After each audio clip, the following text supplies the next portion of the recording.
કેવીની class YouTube ચેનલમાં આપ સરે મિત્રોનું હું દિલથી સ્વાગત કરું છું।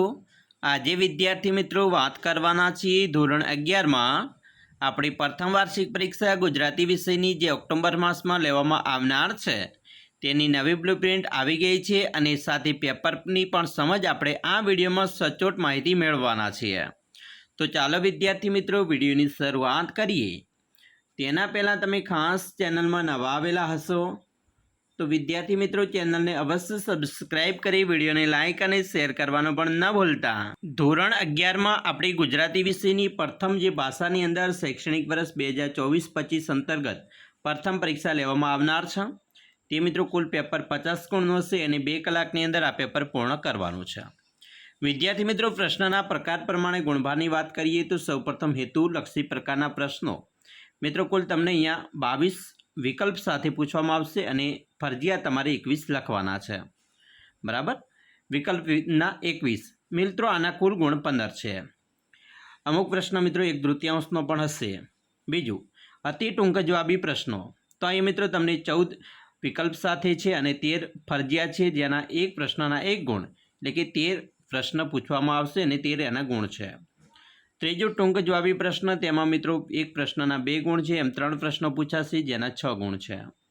लांबा प्रश्नों में मित्रों जोईए तो एक प्रश्नना 3 गुण एवा 3 प्रश्न पूछवामां आवशे। बराबर अने 9 गुण छे। अने निबंध प्रकारना प्रश्न एटले के एक निबंध प्रकारनो निबंध ज मित्रों पूछाशे जे तमने 7 गुणनो निबंध पूछवामां आवशे। आम आपणो 50 गुणनुं कुल पेपर हशे।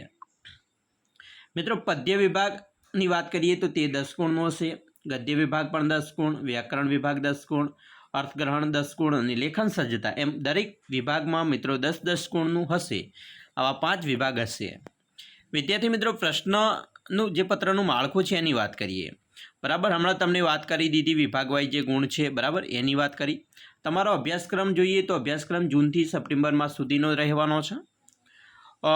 चलो आपणे हवे प्रश्नपत्रनुं माळखानी वात करीए तो विभाग ए छे ए पद्य आधारित हशे जेमां केवा प्रश्न पूछावाना छे तो मित्रों हेतुलक्षी प्रकारना प्रश्नों जेना 1 गुण एटले के अहींया मित्रों प्रश्न 1 छे कर्ता कृति मूळ कृति साहित्य रूप आधारित प्रश्नों पूछवाना रहेशे।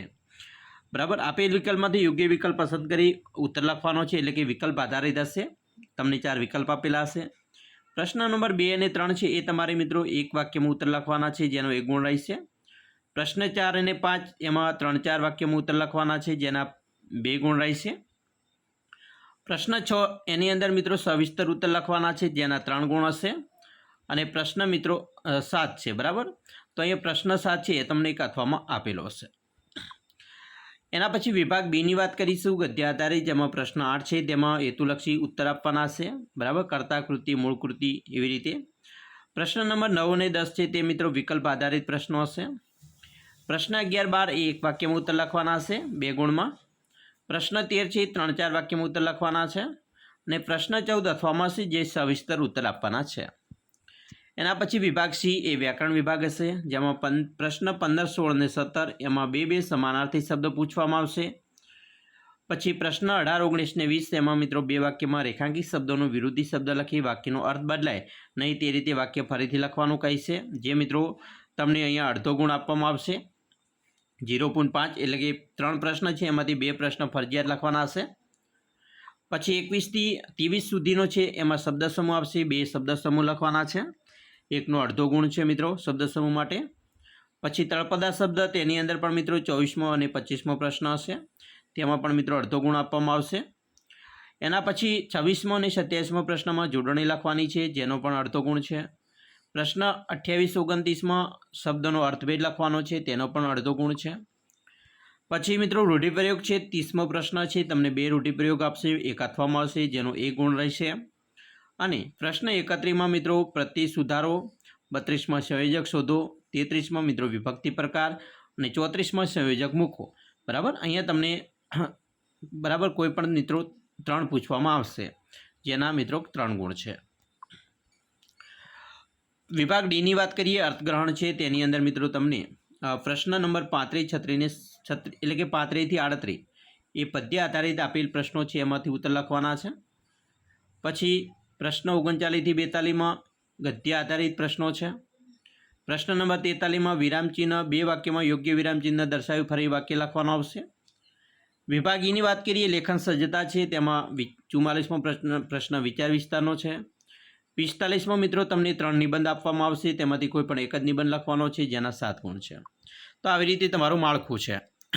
હવે આપણું જે વાર્ષિક પરીક્ષાનું પ્રશ્નપત્ર છે એની વાત કરીએ તો કેવી રીતે તમારું વાર્ષિક પરીક્ષાનું જેવું પ્રશ્નપત્ર છે એવું જ પ્રશ્ન તમારું પત્ર આવવાનું છે તમારી આવનારી જે પરીક્ષા છે તેની અંદર.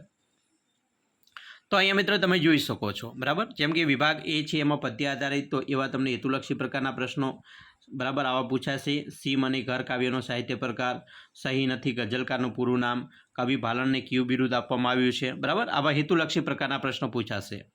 પછી વિકલ્પ આધારિત પ્રશ્નમાં મિત્રો તમને વિકલ્પ આપવામાં આવશે, જેમ કે મદન કુંવર કયા રાજ્યનો રાજકુંવર હતો, 4 ઓપ્શન આપેલા હશે, બરાબર. એવા તમને મિત્રો અહીંયા 3 પ્રશ્નો પૂછાશે. તો આવી રીતે તમારું પ્રશ્નપત્ર રહેશે, જેમાં પછી મિત્રો પ્રશ્નોનો એક વાક્ય ઉત્તર લખવાનો છે, જેમ કે ભગવાન પોતાના ભાગ ખાવા ક્યારે આવતા, 8મો કયો ડર પેદા થવાથી ફળીનું ઝાડું જંગલમાં જવાની વાતો કરી છે, બરાબર. આવા પ્રશ્નો છે. પછી 4-5 વાક્યમાં ઉત્તર આપવાના પ્રશ્નો મિત્રો પૂછાશે. સવિસ્તર ઉત્તર આપવાનો પણ એક પ્રશ્ન હશે તમારે, બરાબર. વિભાગ બીની અંદર પણ મિત્રો જેમ પદ્યમાં પૂછ્યું એવી જ રીતે ગદ્યમાં પણ મિત્રો પૂછાવાનું છે, જેમાં હેતુલક્ષી પ્રકારના વિકલ્પ આધારિત પ્રશ્નો એક વાક્યની અંદર ઉત્તર આપવાના, સવિસ્તર ઉત્તર, બરાબર. વિભાગ સીની વાત કરીએ તો તમારે આવી રીતે સમાનાર્થી શબ્દ પૂછવાના છે. કોઈ પણ 4 પૂછવાના હશે મિત્રો અહીંયા 5 પ્રશ્નોમાંથી. એક પ્રશ્ન છે એનો અડધો ગુણ, બરાબર. 2 સાચા હશે ત્યારે તમને 1 ગુણ મળે. તો આવા 4 પ્રશ્ન સાચા હોય ત્યારે તમને 2 ગુણ મળવા પાત્ર થાય. એવી રીતે વિરોધી શબ્દ છે એનો મિત્રો અર્થ બદલાય નહીં એવી રીતે મિત્રો અહીંયા વાક્ય લખવાનું છે, જેમ કે અલી મૂળ હોશિયાર શિકારી હતો, તો હોશિયાર એટલે ઠોઠ. અલી મૂળ ઠોઠ શિકારી ન હતો, બરાબર ને, કારણ કે હોશિયારનો ઠોઠ થયો પણ ન હતો કર્યો એટલે આપણે એનો અર્થ છે એ બદલાયો નથી, બરાબર. તો આવા વાક્યો છે એ તમારે કુલ 4 લખવાના છે, બરાબર. 5 આપેલા છે એમાંથી, જેના 2 ગુણ છે. પછી શબ્દ સમૂહ માટે શબ્દ એની અંદર પણ મિત્રો તમને 5 આપેલા છે, તેમાંથી એક જ 4 છે એ લખવાના છે, બરાબર. 2ના 1 ગુણ, એવા 4 લખશો તો એના 2 ગુણ છે. પછી તળપદા શબ્દનું શિષ્ટ રૂપ આપવાનું છે, તે પણ મિત્રો તમારે અહીંયા 2 લખવાના છે, જેનો 1 ગુણ મળશે. પછી સાચી જોડણી એના પણ મિત્રો તમને 1 ગુણ મળશે, બરાબર. 2 લખશો સાચા ત્યારે. પછી અર્થભેદ જીન અને જીન, બરાબર, ભાગ અને ભાંગ, તો આવી રીતે મિત્રો એનો અર્થભેદ આપશો બંને ત્યારે તમને 1 ગુણ મળશે. પછી રૂઢિપ્રયોગનો અર્થ આપવાનો છે, તમને અહીંયા 3 આપેલા છે, એમાંથી 2 પ્રશ્નોના રૂઢિપ્રયોગ તમારે કહેવાના છે, ત્યારે તમને 1 ગુણ મિત્રો 2 ગુણ મળશે, બરાબર. 1 રૂઢિપ્રયોગનો 1 ગુણ. પછી નીચે આપેલા પ્રશ્નોના કૌંસમાં દર્શાવેલ સૂચના મુજબ કોઈ પણ 5ના ઉત્તર લખવાના છે, જેમ કે સંયોજક શોધવાનો, પ્રત્યેક સુધારો, વિભક્તિ ઓળખો, વાક્યનો પ્રકાર, કર્મણી વાક્ય, અજ્ઞાત વાક્યમાં ફેરવો, તો આવા પ્રશ્નો પૂછાશે. વિભાગ ડીમાં અર્થકરણ હશે, જેમાં કાવ્ય આપેલું હશે અને એની નીચે 4 પ્રશ્નો હશે, બરાબર. વાર્ષિક પરીક્ષામાં 5 પ્રશ્નો, આમાં 4 આવશે, બરાબર. આપણે પછી ગદ્યખંડ હશે, તેમાં પણ આવી રીતે ફકરો પૂછાશે અને એની નીચે 4 પ્રશ્નો હશે, બરાબર. સંક્ષેપીકરણ છે, વિરામચિહ્ન મૂકવાનું આવશે. અને વિભાગ ઈની અંદર મિત્રો તમને વિચાર વિસ્તાર પૂછાશે, બરાબર. તમારી અત્યારની પરીક્ષામાં વિચાર વિસ્તાર હશે અને એક નિબંધ હશે. 3 નિબંધ હશે, એમાંથી કોઈ પણ એક નિબંધ લખવાનો આવશે, બરાબર. તો આવી રીતે તમારી તૈયારી મિત્રો હોવી જોઈએ. આશા રાખીએ છીએ તમને આપણો વિડીયો ખૂબ જ ઉપયોગી નીવડશે અને ખાસ વિડીયો ગમે હોય તો મિત્રો લાઇક, શેર અને સબસ્ક્રાઈબ કરવાનું પણ ન ભૂલતા.